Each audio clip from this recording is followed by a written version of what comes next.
Hola a todos and welcome to my channel. Today, I'm going to teach you how to use one of the trickiest verbs you will encounter when you start learning Spanish. Verb gustar. Normally, Spanish follows a subject-verb-object pattern, and if you have some background on this language, you will know that we change the ending of verbs according to the person who does the action. For example, in yo como chocolate, verb comer becomes como because the subject is yo. Once you memorize the conjugation chart with the different endings, you will be ready to conjugate most verbs. But does this logic also apply to verb gustar? Well, not exactly. You see, verb gustar turns things around and uses the pattern object, verb, subject, in which the object tells us the person doing the liking and the subject the thing or person receiving the liking. When you create sentences using this verb, there are four main parts you have to consider.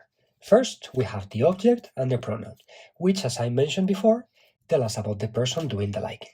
Given that both of them talk about the same information, in most occasions native speakers omit the object and only say the pronoun.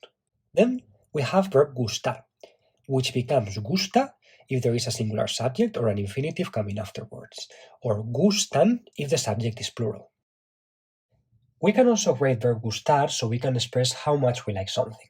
For example, if I want to say that I like something a lot, I can use the words mucho or bastante.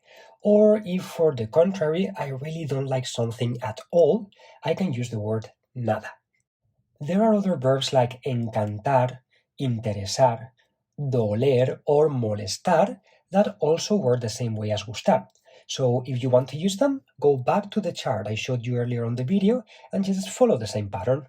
Now with this information, you have all the tools you need to talk about things you, your friends, or your family like.